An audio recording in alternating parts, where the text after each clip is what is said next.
आज हम एक बेहद खास और सच कहूं तो एक बहुत ही भावुक सफर पर निकलने वाले हैं। हम बात कर रहे हैं इरफान और मैं की। ये मशहूर फिल्म मेकर विशाल भारद्वाज का लिखा एक ऐसा संस्मरण है जो बिल्कुल किसी फिल्म की स्क्रिप्ट जैसा लगता है। ये सिर्फ एक कहानी भर नहीं है, ये भारतीय सिनेमा के सबसे शानदार, सबसे बेहतरीन अभिनेताओं में से एक हमारे इरफान खान को दी गई एक बेहद निजी और सिनेमाई श्रद्धांजलि है। तो चलिए इस दिलचस्प और जज्बातों से भरे सफर की शुरुआत करते हैं। कहानी हमें सीधे एक ऐसे दिन में ले जाती है जिसे भूलना मुश्किल है। 29 अप्रैल 2020। याद है ना वो लॉकडाउन का दौर। मुंबई में बिल्कुल सन्नाटा पसरा हुआ था। सब लोग अपने घरों में कैद थे। विशाल भारद्वाज लिखते हैं कि उस भारी सन्नाटे के बीच अचानक उनके फोन की घंटी बजती है। स्क्रीन पर एमपी नाम फ्लैश होता है और यकीन मानिए ये वो फोन कॉल था जिसका डर उन्हें पहले से सता रहा था। इसी एक मनहूस खबर ने सब कुछ बदल के रख दिया। इरफान खान के गुजर जाने की खबर। ये शुरुआत पहले ही पल में आपको झकझोर कर रख देती है। अब दिलचस्प बात यह है कि विशाल अपने इस भारी दुख को बयान करने के लिए कोई सीधी साधी कहानी नहीं सुनाते। वो बिल्कुल किसी फिल्म की तरह कट और फ्लैशबैक का इस्तेमाल करते हैं। 2020 के उस दुखद जनाजे से कहानी अचानक छलांग लगाती है 1994 की क्रिकेट नेट्स वाली मुलाकात पर। फिर पेरिस, कभी श्रीनगर तो कभी लंदन। ये अलग अलग टाइमलाइंस हमें दिखाती हैं कि कैसे उनकी ये दशकों लंबी दोस्ती अलग अलग शहरों और अनगिनत फिल्म सेट्स पर परवान चढ़ी थी। इसी टाइमलाइन का एक बहुत ही खूबसूरत पड़ाव है 1994 की सर्दियां। विशाल इरफान से क्रिकेट खेलने के लिए कहते हैं और इरफान का जो जवाब था वो बस कमाल था। वो कहते हैं, मुझे मैच खेलना पसंद नहीं है विशाल साहब, मुझे सिर्फ प्रैक्टिस करने में मजा आता है। जरा सोचिए इस बात पर। ये एक साधारण सी लाइन लग सकती है, लेकिन असल में ये इरफान खान की जिंदगी और उनकी कला का सबसे बड़ा फलसफा था। वो मैच या नतीजों की परवाह नहीं करते थे। उनका पूरा फोकस बस अपनी कला को निखारने यानी अपनी प्रैक्टिस पर होता था। आगे बढ़ते हुए लेखक ने दो बिल्कुल अलग दुनियाओं को आमने सामने रख दिया है। एक तरफ है अप्रैल 2020 की वो कड़वी और घुटन भरी सच्चाई, N95 मास्क, हाथों में सर्जिकल ग्लव्स और कब्रिस्तान जाती वो सुनसान सड़क। और दूसरी तरफ है उनका वो शानदार बीता हुआ कल, जहां भीड़ से भरे फिल्म सेट थे, जोरदार ठहाके थे, कुछ नियम तोड़ने का मजा था और एक ऐसी आज़ादी थी जिसे कोई बांध नहीं सकता था। जरा अंदाजा लगाइए वो पल कितने भारी रहे होंगे जब पुरानी आज़ाद यादें आज की इस सख्त बंदिश वाली सच्चाई से टकरा रही थीं। इसी बेखौफ अतीत की एक जबरदस्त झलक हमें 2014 के श्रीनगर में मिलती है। जैना कदल पुल पर शूटिंग चल रही थी, वो भी सुरक्षा बलों के सख्त मना करने के बावजूद। और तभी भीड़ में से एक लड़के ने जोर से पत्थर फेंका जो सीधा इरफान की कार के शीशे पर जाकर लगा। हालात इतने बेकाबू हो गए कि वहां मौजूद एक सिक्योरिटी गार्ड ने घबराकर उस लड़के पर मशीन गन तान दी। वो गोली चलाने ही वाला था, लेकिन ठीक उसी पल इरफान ने उसे रोक लिया। हालात जानलेवा थे, लेकिन इरफान का वो शांत और मानवीय अंदाज वो वाकई किसी को भी हैरान कर दे। और पता सबसे कमाल की बात क्या थी? इस पूरी खौफनाक घटना के बाद इरफान का रिएक्शन। जब विशाल भागते हुए उनके पास पहुंचे तो उन्हें लगा इरफान भड़के हुए होंगे, लेकिन इरफान का जवाब सुनिए। विशाल साहब, क्या थ्रो मारा साले ने, ऐसा हसीन कि जॉन्टी रोड्स याद आ गया। मतलब क्या बात है। ये सिर्फ एक मजाक नहीं था, ये इरफान का वो अनोखा अंदाज था जो भयंकर से भयंकर तनाव और खौफ को भी चुटकियों में हंसी में बदल सकता था। चलिए थोड़ा और पीछे चलते हैं।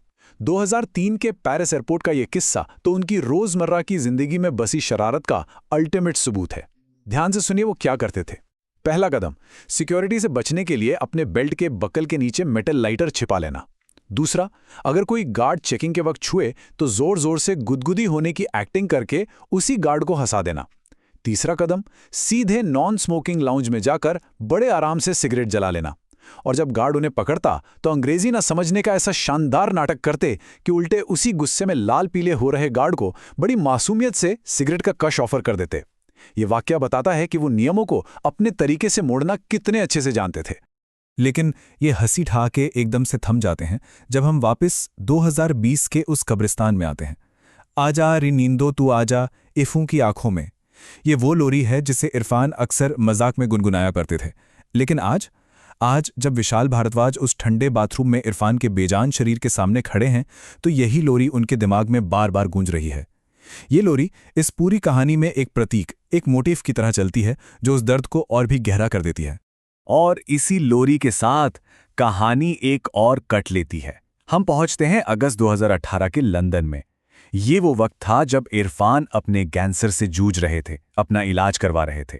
विशाल उनसे मिलने लंदन के एक पार्क में जाते हैं। आसपास धूप खिली थी, बच्चे खेल रहे थे, लेकिन उन दोनों के बीच एक बहुत ही गहरा, लंबा सन्नाटा था। इस बीमारी के साये में हुई मुलाकात में एक अजीब सी खामोशी थी, जिसमें जिंदगी का बहुत बड़ा फलसफा छिपा था। और तभी वहां एक ऐसी घटना होती है जो किसी फिल्म के स्क्रिप्ट से भी ज्यादा ड्रामेटिक थी।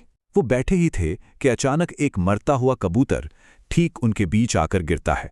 वो सांस नहीं ले पा रहा था। इरफान बिना एक पल गंवाए अपनी कॉफी जमीन पर फेंकते हैं, भागकर नल से पानी लाते हैं और उस तड़पते हुए परिंदे की चोंच में पानी डालने की पूरी कोशिश करते हैं।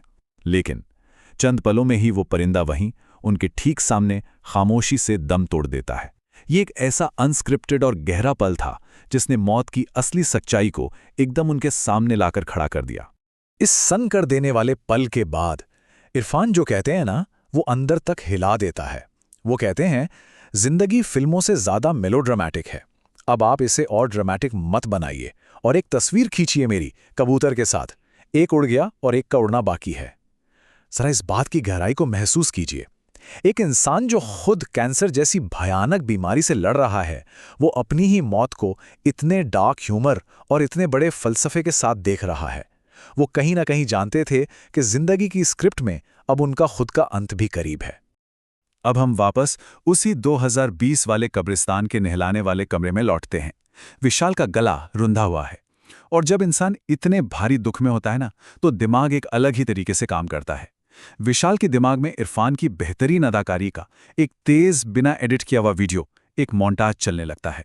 पिस्तौल की नोक से तब्बू के आंसू पोंछने वाला वो आइकॉनिक सीन, बर्फीली रात में किसी सूफी दरवेश की तरह घूमना, हैदर के सेट पर वो फटे हुए फिरन में शायरी पढ़ना, या फिर अस्पताल की खिड़की पर गिरे पसीने की वो एक अकेली बूंद, ये सारे सिनेमाई पल उनके जहन में एक फिल्म की तरह तेजी से फ्लैश हो रहे थे। और ठीक इसी असहनीय भारीपन के बीच स्क्रिप्ट में अचानक एक शब्द उभरता है, इंटरवल। एक संस्मरण में सिनेमाई शब्द का आना बहुत ही अनोखा है। विशाल भारद्वाज इस तनाव को थोड़ा तोड़ने के लिए, एक ठहराव देने के लिए इस तकनीक का इस्तेमाल करते हैं।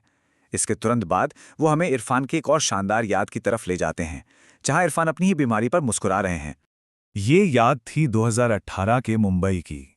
जब विशाल इरफान से मिलने गए तो इरफान ने अपने शरीर के दर्द और उस खतरनाक बीमारी को जिस तरह से बयां किया, वो सच में कोई और कर ही नहीं सकता था। वो बोले, बदन में बहुत सारे जॉनर की फिल्में एक साथ चल रही हैं।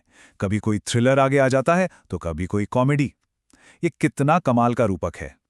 वो अपने टूटते हुए शरीर और कैंसर की इस दर्दनाक लड़ाई को भी सिनेमा के अलग अलग विधाओं यानी अलग अलग जॉनर की नज़र से देख रहे थे।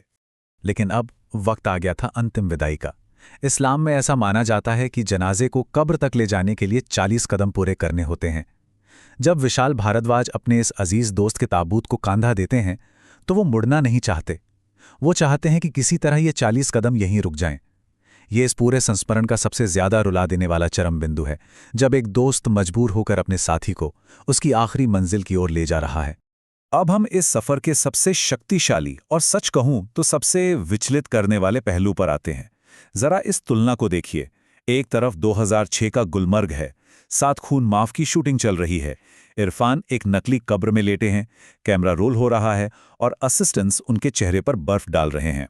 और दूसरी ओर 2020 का मुंबई, अब कोई कैमरा नहीं है, कोई शूटिंग नहीं हो रही, सब कुछ असली है। एक असली कब्र में असली मिट्टी उनके ताबूत पर गिर रही है। 14 साल पहले जो सिर्फ एक एक्टिंग थी, आज वो एक खौफनाक हकीकत बन चुकी थी। और इसी दिल तोड़ने वाली हकीकत के साथ विशाल भारद्वाज इस संस्मरण का अंत करते हैं। वो लिखते हैं, काश मैं अपनी जिंदगी से इस सीन को भी एडिट करके हटा सकता। Fade to black.